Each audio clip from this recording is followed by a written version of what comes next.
Live from the studios of KPCW, welcome to This Green Earth, a weekly talk show about the natural world and our impacts upon it. Good morning, everyone.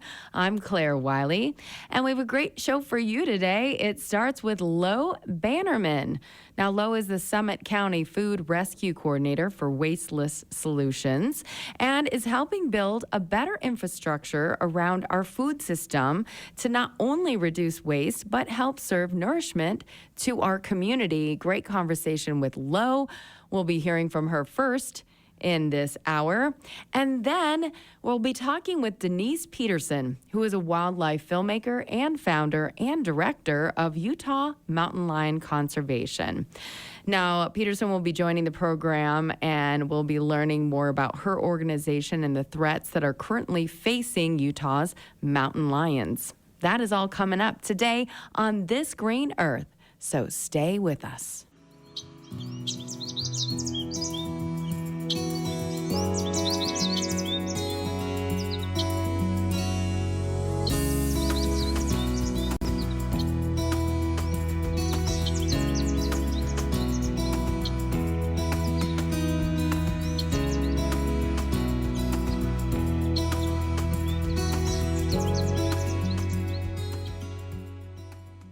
And welcome back to This Green Earth. I'm Claire Wiley, and this morning we are kicking off our program with none other than Lo Bannerman, who is the Summit County Food Rescue Coordinator for Wasteless Solutions.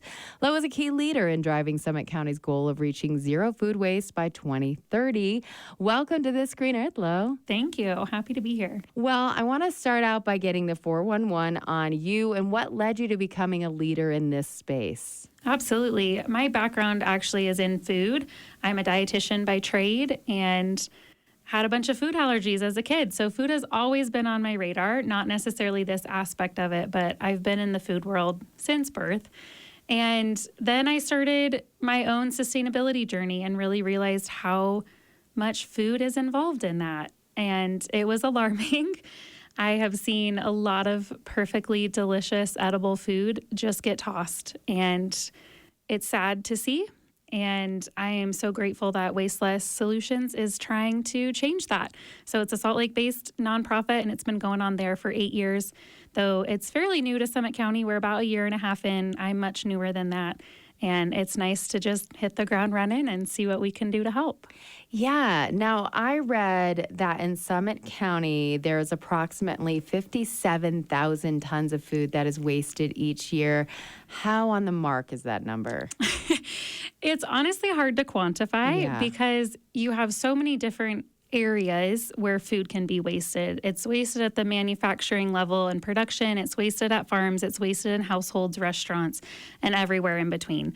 So it's really tricky. The stats that we roll off of cover all of Utah, and that's 1.2 billion pounds of food every year. What? And at the same time, we have 400,000 Utahns that are food insecure. So we don't have a food production problem. We have a food distribution problem. And that's what Wasteless is here to tackle.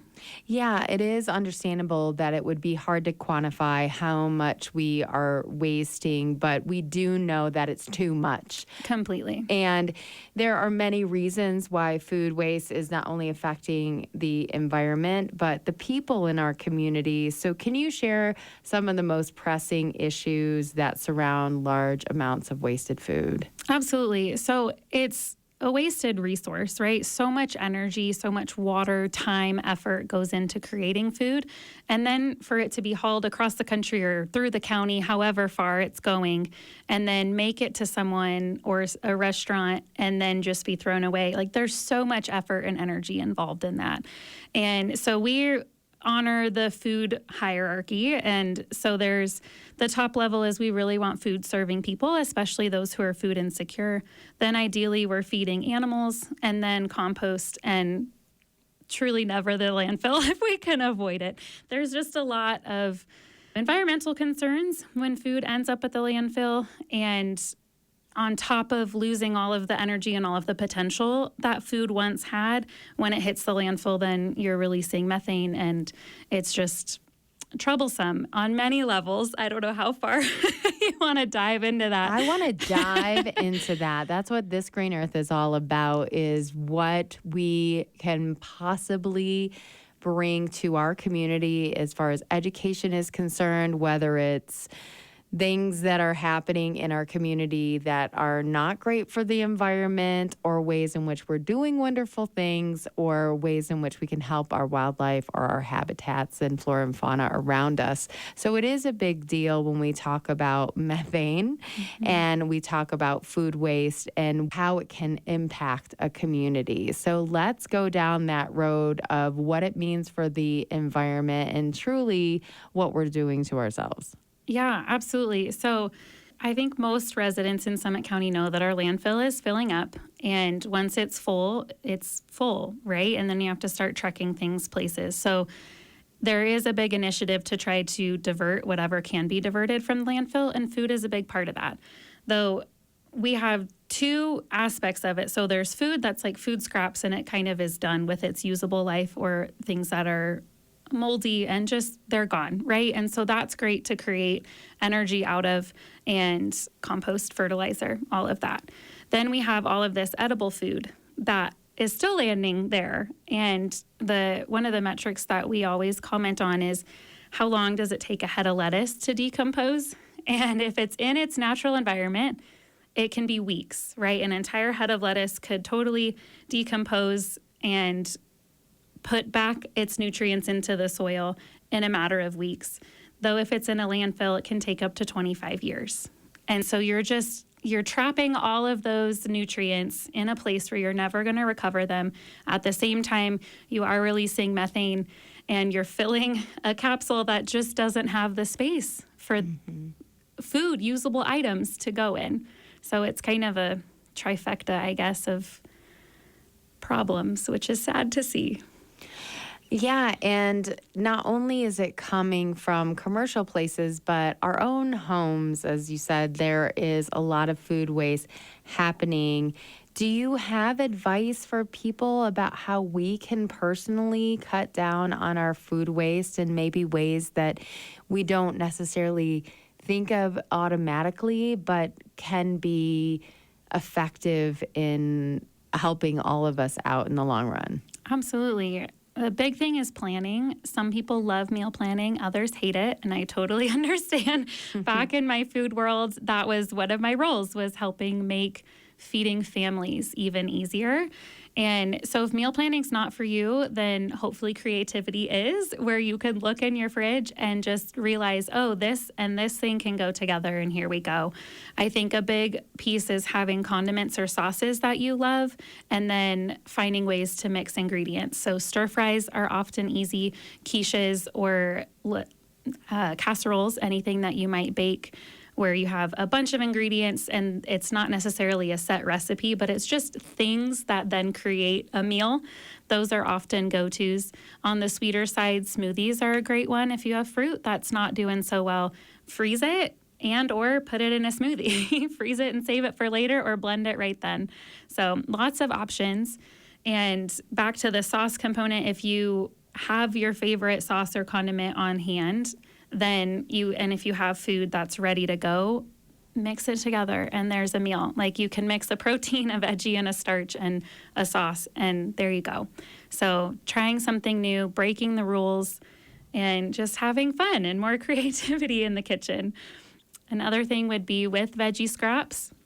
If you have the time and space, you can create veggie broth. You just put random veggie scraps like your onion peels, your carrot tops, anything that you cut off of something or peeled off of something, and boil it in water. And that's how we make veggie broth. You can add some salt and other seasonings too, as desired. Yeah. Those are amazing tips. I have to say that my husband's family is Australian, and they have something that they call bubble and squeak. And it is taking the leftovers from the night before and putting it with eggs. Oh, cool. And so it's kind of like the kitchen sink omelet situation. Anything goes. Anything goes. And I remember having bubble and squeak, and it was actually very delicious. I like to kind of pride myself in that, and looking at a fridge and having like 7 ingredients accounts and being like, okay, how do we make this work? How do we make a meal out of this? But there are other ways that I know that I do waste food, because if there's 2 people in a household, sometimes you buy a little bit more than you actually are getting through in a week. So I think that, to your point of planning ahead and really like, how am I going to utilize this to the very end, and maybe making it into a smoothie or freezing it is a really great idea. So we're inviting those are a friend fantastic. over too. I love that. I have done that before, where I've over purchased and I'm looking at a fridge full of food and I'm just like, hey, do you want to come over and have this random assortment of food that's going to be delicious, but you may not think is a full meal or like a cohesive meal, but it works. So yeah, that's a great idea too. So we as individuals will put an onus on ourselves and say, how do we help? How do we do this? How do we do that? But systematically, things also need to change.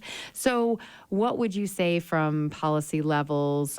What are ways in which it can come from top down in helping us all out, even if we're trying to effort this?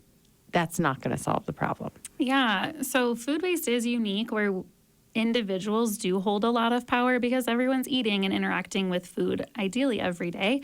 And as far as policies, France and other countries have required donations for grocery stores and other big producers, which I think is amazing. So we collect food from local grocery stores, as does the Christian Center, and then we give it out to the community. And it's not something that they are required to do. It's something that they choose to do, each grocery store independently. Whereas some countries, and I believe California as well, has a mandate where all of these big food producers or aggregates have to donate what they cannot use and sell. So that's probably the biggest thing that could help move the needle. Yeah, and what are some more initiatives that Wasteless Solutions brings forth for our community? That's where I've started to really hit the ground running. Wasteless shines with the resort excess, the food and catering, restaurant event excess. The Christian Center is doing great with pantry items and getting those items out to the community. We do that on the weekends when they're closed. And then outside of that, Wasteless really shines with the donations that can't go elsewhere. And so we take a lot of unserved catering excess. We have so many ski resorts here and large hotel operations that have big buffets, or they do events and catering. And almost every caterer I know purposefully produces 30% extra food so they don't run out of something. And most of what we get is food that has been fully baked and beautiful up to standard and has never left the kitchen. And without us, it would just be thrown away. And it blows my mind. Like, the people that we're serving here who eat this food always come to me and they're like, oh my gosh, this is amazing. Like, there are some populations that traditionally have harder times accessing fresh food, and they look at me and say, we're eating prime rib and we're eating this amazing roasted chicken and sweet potatoes, you know, like all of these foods that their population traditionally wouldn't have access to, and their past they haven't had access to. But now through Wasteless Solutions and our incredible resort and hotel partners, they are eating top dollar food and really having the chance to thrive. Sometimes we can think of issues like this as insurmountable when you put big numbers at how much food waste there is.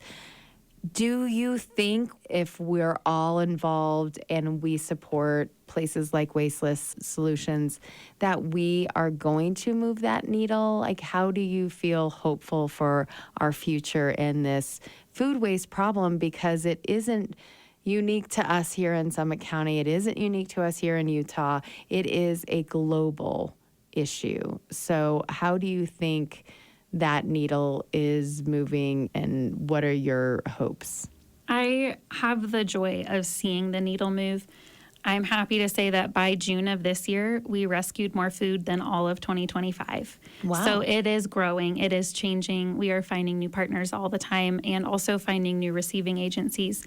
We're currently working with a community fridge model. So we have fridges that are in low-income housing and with other nonprofits and organizations that are reaching populations that really need help accessing food. And our job is to stock it And so I get to see that every day. And it's amazing. It's really rewarding to watch all of this food and know that it could have had a life in a landfill doing nothing for no one, but now it's feeding someone. And there's one woman who came up to me, and it was right as our market started in her neighborhood. And she pulled me aside and was like, I am one doctor's visit away from being diagnosed with anemia and all of the concerns that will come with that and kind of the snowball effect. And she said she believes that it's because she didn't have access to fresh fruits and vegetables. She had a transportation barrier. And she looked at me and said, I know my blood is going to do better because of this, because of your market and because of bringing food here. And she was thrilled. And there were other people that have come up and shared similar stories where they're just like, I didn't realize how little I had until you brought abundance, or I didn't realize how much I needed this until it was here. So I'm grateful to see that moving and excited to onboard more partners and more volunteers and more receiving agencies. It kind of all has to grow together, but it's happening. It's happening, and things are growing and shifting in a beautiful way. We have a lot of different initiatives. As you mentioned, I'm piloting a lot of things and kind of seeing what sticks. One of them is reusables. So we're testing out reusable packaging and trying to get food out in the community and also get the package back, so we're not replacing food waste with plastic waste. And we're looking for other ideas and places where a community fridge could land, or other organizations that would like to receive food and possibly host a community dinner throughout the week. And I'm also going to be part of Serve Park City, on September 19th, and we'll be building out a fridge structure and shelving to help support some of our fridges. Our markets are going to shift come winter with the weather, so we're going to do more drops directly to fridges and pantries. And so as part of that, we need the infrastructure to support all of this food. Yeah, so if people wanted to get involved in a volunteer level or otherwise, how would they go about that? How do they get a hold of you? How can they learn more about Wasteless Solutions? We have a website, www.wastelesssolutions.org, and you can click on there, I want to volunteer, and then it is a two-step process. You'll sign up with us, with our organization, and then you'll get an email that asks you to sign up with our third-party app, and that is how we coordinate all of these rescues. And I'm happy to share my contact information. Yeah, I can leave my contact information as well, and people are welcome to text or email me however they want to reach out. And how is this being received by the resorts and people out there? Because that would be a barrier if you're unable to really get them on board. So how is that onboarding process, and how is this being received? Mostly well. I think the only hesitation is the unknown nature of it. And so part of my job is getting the word out about Wasteless. I also do a lot of education on what's called the Bill Emerson Good Samaritan Food Donation Act, which is a very long title for a federal law that was passed many years ago. I think it's coming up on 30 years, more than that probably. And this act is a federal law that was put in place to release liability from people who are donating food in good faith. And so basically it means if you are donating food that has been hot held and properly cooled, or it's of good quality, then you're covered. So that is a beautiful benefit. There are also tax deduction benefits available. But the biggest thing is the mental and emotional reward that food donors and receiving agencies receive. Every single person at every step of the process is just elated to receive this food or to donate this food. And I have one chef in particular who is so passionate that he personally wheels the food out from his freezer and into my car because he wants to be with his food every step of the way. And then I show him what we turn it into, we repackage it and get it out into the community, and he wants to be part of that too. So there's a lot of passion involved in this, and I have only heard positive stories and lots of reward for businesses that choose to participate. I think it's such a great effort, and the fact that you talked about how much you are moving the needle and that you are moving in a positive direction. And hopefully we will continue in that direction with you at the helm with your partners. And it does take a lot of partners, though, I'm sure, to make this come to fruition. Absolutely. It takes a lot of people. I am the only staff member for Wasteless on the Wasatch Back. And outside of me, it's a lot of volunteers, a lot of people who are passionate about getting out in the community and helping.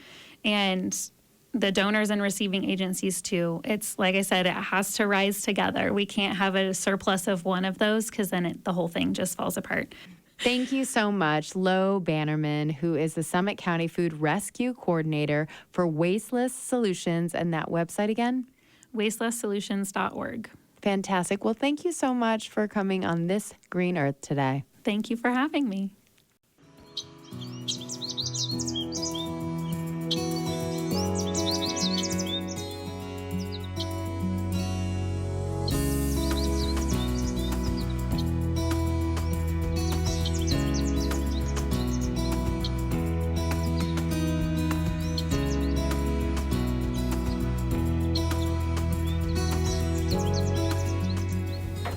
And welcome back to This Green Earth. I'm Claire Wiley. And I'm Seth Arns. And joining us now live in the studio is Denise Peterson, who is a wildlife filmmaker and founder of the Utah Mountain Lion Conservation. You're also the director, and you are going to be talking to us about your organization and now the current threats that are facing our Utah mountain lions. So welcome to the show, Denise. Thank you so much for having me. I'm really excited to be here. Now, Denise and I have already connected on a deep level of being Michiganders, or do you say Michiganians? I go with Michigander. Oh, right, me too. Yeah. I think we're Ganders, I mean, right? It's the only right way to describe it. Okay, I'm with you. I'm on board with that. So we've already had this connection, but also you have a really interesting trajectory. So we've had some good conversations about what led you here, but I really want to learn more about you and this path that took you into wanting to found this conservation unit for mountain lions here in Utah. Yeah, and I'll try to keep it short-ish because it's kind of been a wild ride. But from Michigan originally, and we had dispersing cats showing up in our state, right? Mm-hmm. But years ago, European settlers had killed off all of our lions, so they were extirpated from the state. And I fell in love with them when I was in the UP, which is the Upper Peninsula for people who don't know. And I was doing marine cinematography surveying shipwrecks, and mountain lions were showing up in the state, and I'm like, you guys are really cool. Where are you guys coming from? So I went back to school for wildlife biology and GIS, which is mapping, and mapped how they were moving through the landscape and coming into Michigan, which was great because I'm like, okay, cool. This is how they're using the landscape. But I want boots on the ground. I want to see what it's like to track and film these cats. So I went down to Peru and spent an entire summer in the jungle just tracking and filming all the cats down there. And after I came back, I'm like, no way, no how, I will never live in a state that doesn't have mountain lions anymore. So I jumped ship and moved to Utah. And in the back of my mind, I'm like, okay, cool, I'm here, this is great, now what? And so I'm like, well, there are a lot of people out there doing awesome research, and that's great. But I don't know if that's for me per se. So in all of my years of doing this, my biggest observation was there are so many myths floating around about mountain lions. And I'm like, that does not equal anything like what we've ever seen working directly with these cats. So I'm like, how about we do this different and focus on just teaching people about mountain lions and addressing some of those concerns from just like a factual level and just talking about them and sharing their stories. And that's why we use so many trail cameras, because we can show people our lions and help them connect with them and see them as they actually are. And then hopefully that leads to better, protections for these cats because they're really cool. Yeah. And mapping out Utah, if you're looking at our state, where are we finding most of those populations of mountain lions? Yeah, so if you're up north here in the Wasatch Range, you have a pretty good population just because of resource availability. Like you look at it, you've got more water, you've got more cover, you've got more prey. It's just a better habitat for them overall, right? And they are habitat generalists. They can make do pretty much anywhere. So mountains, deserts, jungles, they can live pretty much anywhere, and they do. But higher population densities in areas where they have more resource availability, so like if you compare it up here to down south, there's very likely going to be more lions up here than down there just because of what's available to them. Yeah. And tell us a little bit more about their biology and how they navigate the world. What is their prey? What do they eat? And how do they mate? Things like that. Oh my goodness, that is a dangerous rabbit hole. We'll be here until like 10 o'clock tonight. They're absolutely fascinating cats. Like, they're very individualistic. There are a lot of things that we can say generally about them, right? Like, we can say, in general, males have bigger territories than females, and so that can be 150, give or take, square miles for a male, and then we can also say, generally, he's going to overlap several different females, and we can also say, like, generally, they don't tolerate one another, and they're fairly territorial, but the thing that we're learning is they're a lot more social than we once thought. And so researchers have actually documented mountain lions sharing kills. We have filmed adult females just spending time together, like 2-3 weeks at a time. And so it's just one of those things where it's like, the more we dig into what a mountain lion is, the more that we're learning and finding out. In terms of prey, they eat a lot of things, primarily deer and elk as they get older. But we've also filmed them killing and eating coyotes, raccoons, foxes, rabbits, porcupines, if you can believe that. They are obligate carnivores, which means that they only eat meat. I have occasionally filmed them eating grass, though, when they get the upset tummy. So, Just like your house cat. very much so. And I've actually, you know how house cats have this tendency of vomiting? We've actually filmed that on camera, too. So they, they're just basically, they're in the same family as your house cat. So a house cat is a small cat. A mountain lion is, technically speaking, a small cat. So it's the biggest cat that can purr, but they can't roar. So that's the biggest differentiator between them and the true big cats, which are the ones that can actually roar. Oh, interesting. Yeah. Yeah. Seth? So I've seen mountain lions before, and I do not see them to be small cats, but that's an interesting distinction.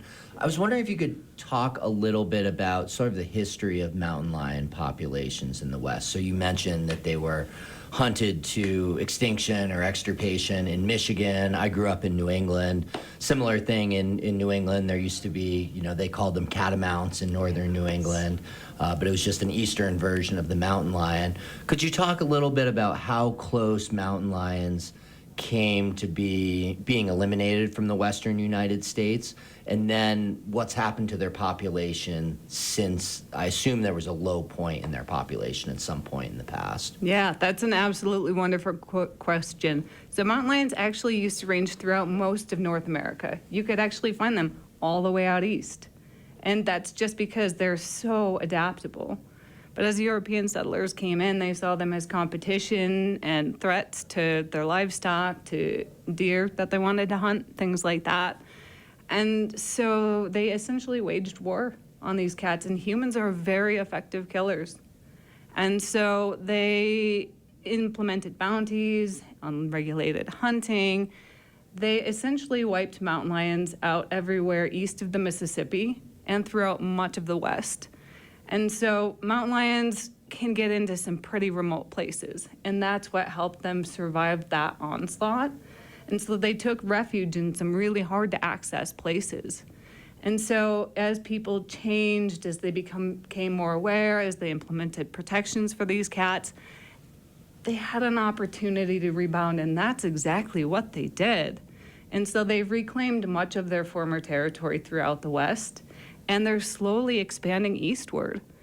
And this is why I'm really excited, because Michigan, about a year and a half ago, we actually had our first documented kittens. Oh, Which is wow. cool. That is really cool. I haven't heard anything more about them, so I don't know how they're doing.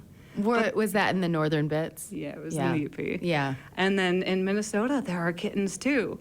And so if we give them the chance, if we protect them, then they can reclaim their former home, which to me is amazing because like these cats bring a lot of value to not only the ecosystem, but to people as well. Yeah, talk about that, their role in an ecosystem. And I know we've talked a lot about, does anything need to have a role to exist or to be cared for? Probably not, but they do actually play a very big role in our ecosystems. They do, absolutely. And this is one of the things that we need to look into more because it's really valuable ecosystem service. And being from Michigan, you get this. So chronic wasting disease is a big issue out east, and it's spreading further and further west. And so chronic wasting disease is fatal. If a deer gets it, they will die. And it's highly transmissible. So if it gets into a herd, it spreads fairly rapidly. And so what researchers are finding is that mountain lions are able to actually select for deer that have CWD, which is amazing because if they kill that animal, they remove it from the herd. Or if they find another one that had died from CWD and they scavenge it, what's cool is they'll ingest that animal and their digestive tract actually breaks down the prions and stops it from spreading. Wow. And so that's one of the biggest things that we need to really fully understand is like to what degree do mountain lions impact the transmission of CWD? Because we don't really know the extent at which they help, but we know that they do. So they can't catch it. They cannot catch it. Interesting. Yeah, and what's interesting to me, and this is purely anecdotal, but it's interesting. As we are reducing mountain lion populations in Utah, we're receiving reports now that CWD is popping up in different parts of the state. So maybe there's something there, maybe there isn't, but it's important that we pay attention to it. So maybe we're getting ahead of ourselves just a little bit and talking about reducing populations of mountain lions in Utah. I want to go back to the population thing. Mountain lions are very elusive animals. They're predators. They need very large ranges. Mm-hmm. Do we have any sense of how many mountain lions are in Utah in the West? That's a very good question. So in Utah, as of December 2025, the last population estimate was just over 1,000 individuals. So in terms of the entire West, I can't give you an estimate on that. Mountain lions are notoriously difficult to estimate their population. The biggest thing that we really pay attention to, though, in conservation is what is a population doing? Is it increasing, is it stable, or is it decreasing? And that's the more important metric that we have to keep tabs on. Okay, good. That thousand cats is a good number, good context, I think, especially for what we'll start to talk about now. So mountain lion populations have rebounded in the West and in Utah.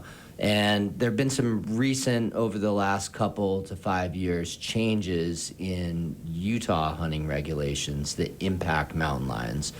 Can you tell me a little bit about those changes in Utah hunting laws and regulations? Absolutely. So in 2020, House Bill 125 was introduced and signed into law.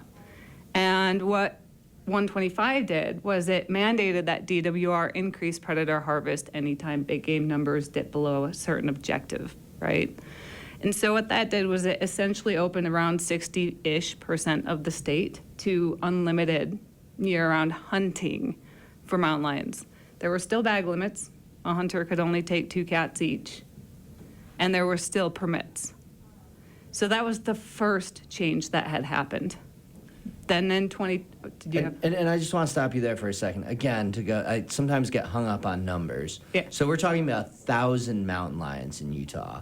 That's not really that many cats. Predators need these huge ranges. So that's probably a pretty healthy number for the amount of mountain lions in Utah. But still, from an absolute sense, that's a small number. It is. So we have 1,000 cats, and now Utah has opened it up to not unlimited hunting, but a lot of hunting. Yeah. That just doesn't, there seems to be some incongruencies there to me, that the math just doesn't quite work out to me. I don't understand that. Well, the thing to remember too, that is the December 25 population estimate. Prior to that, it was 1,900 to 2,000, maybe more cats around 2020-ish. So 1,000 cats were killed in 5 years? Yeah. Wow. Yeah. How does it look like for their mating and how many kittens they are producing and how many are being killed off? Like, what's the ratio there? So I can't give you an exact ratio, but I can tell you the changes that we've seen, and that's after 469 more specifically, if you want to talk about that. So HB 469 was signed into law in 2023. And this one was a big concern because language was added to a bill that was actually not that bad at the last minute, right before the close of session. And that one it's had the biggest impact on lions because it stripped away any meaningful protection for the cats. It opened them to unlimited, year-round hunting, trapping, and snaring. No bag limits, no permits, no nothing. You find a cat, you kill a cat. It's fine. Like, we've heard reports of people killing 7th lions because they can, and before 469, I wasn't seeing as many impacts. But then 469 happened, and we run an extensive trail camera network all throughout the state. We have for years. So we had a really good sense of what things looked like before. And then 469 happened, and the changes that we saw were incredible. We had areas that we could set clocks to our cats. We knew when they were going to be coming through, which was amazing. We could know all of the different individuals in an area because it was stable. Some areas, our cats would start showing up missing toes or like half of their feet, and then they'd stop showing up completely.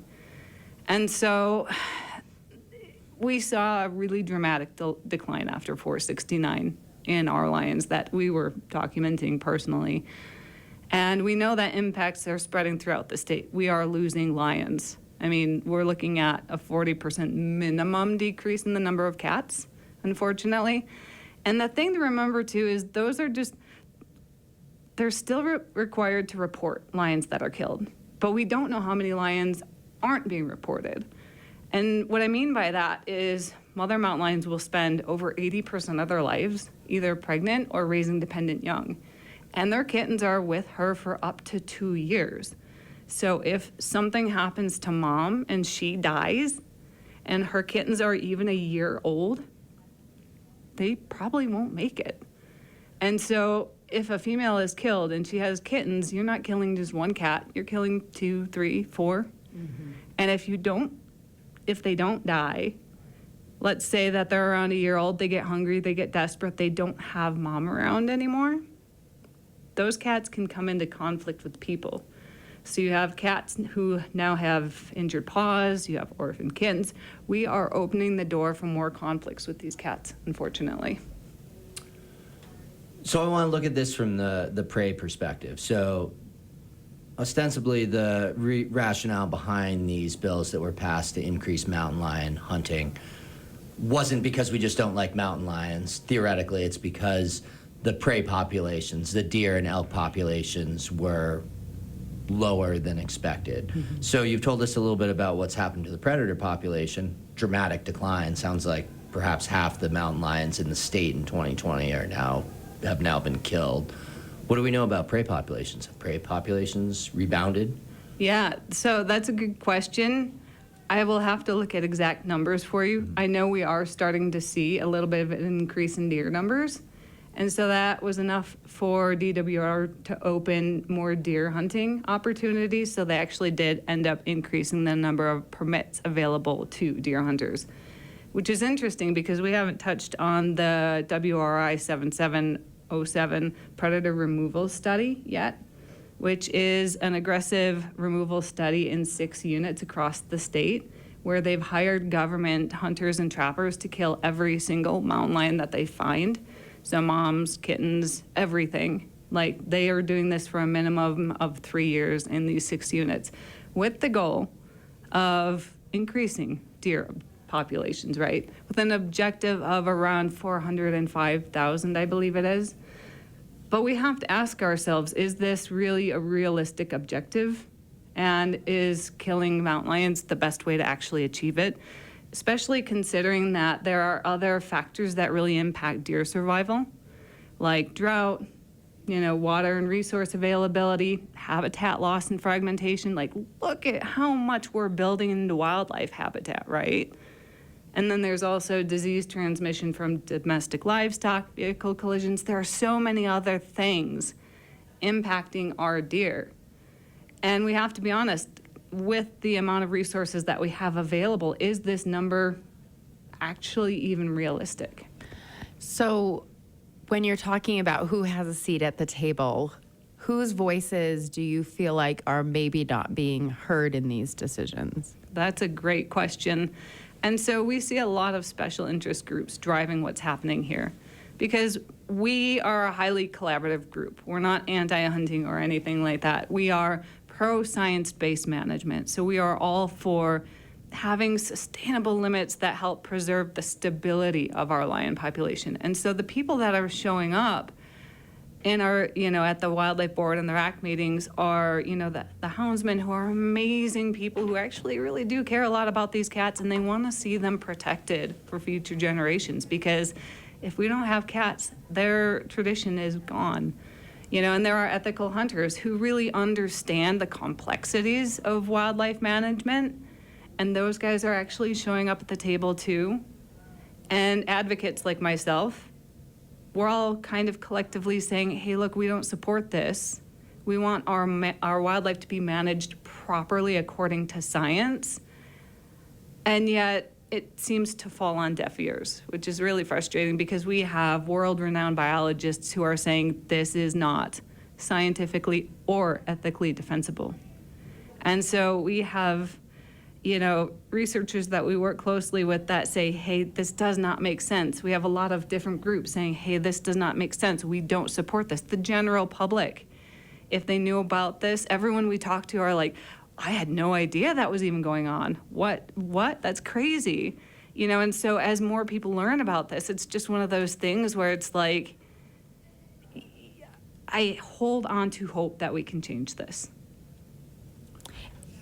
So hearing this, I can't help but be reminded of, I was living in Alaska 20 years ago when Sarah Palin was governor of Alaska, and just before I moved out, the state had passed a new law which allowed hunting of wolves from helicopters. And obviously this is different, but it's still sort of the same, to some degree, frontier mentality, thinking of a century or two ago of that all predators are bad and dangerous.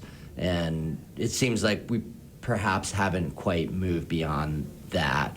And I know while I have followed the changes in Utah hunting laws in regards to mountain lions, I'm shocked to hear that the population has probably been halved in the last 5 years. I've read articles in the paper about the changes in the laws, I've never seen anything about the actual change in mountain lion population. And that's stark, and it's kind of sad, that we had, probably 50, 75 years of slow improvement in mountain lion populations, only to be completely reversed in just a matter of a couple years. I was wondering if you could talk a little bit just about any parallels that you see between mountain lion conservation and wolf conservation. Wolves are a little bit more of a poster child of that predator, and there's, they're different animals. They're social animals, they live in packs. But I was wondering if you could talk just a little bit about similarities, dissimilarities you've seen between the plights of those two predators and conservation of them. Yeah, definitely. That's a great question. And so the biggest parallel that I see is just like these stigmas and myths that surround these animals, right?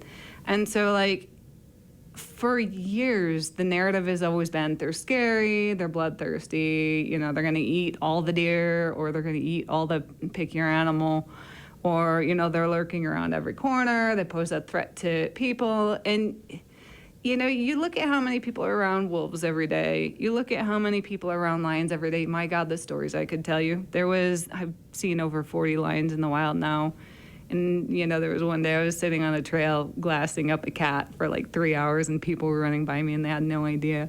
And finally someone stopped and they're like, "What are you doing?" I'm like, "Looking at a lion."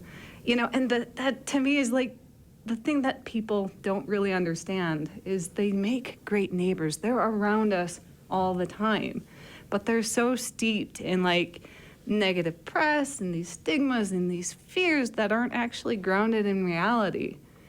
And until we address those, my concerns are management isn't going to improve because, if we stay afraid of an animal rather than take a step back for a minute and think about, we have thousands upon thousands upon thousands of people in the mountains every day without conflict. Every day. And that to me is worth sitting with for a minute and just realizing there are cats here all the time and we don't have problems with them. Right. And so, it's just important for us to remember that and to, think, do they actually pose the threat that we think we do, or is that just the story we're being told? And so with your organization, do you have education initiatives to help people better understand how we can all live together as good neighbors? Yes, absolutely. So we do community presentations. We travel all over the state. We will go absolutely everywhere, anywhere, and talk to anybody. We also do school presentations, which is great, which is why my bread and butter, because I got into this for education. I'd never planned on doing the whole advocacy thing, but then Utah did what it did.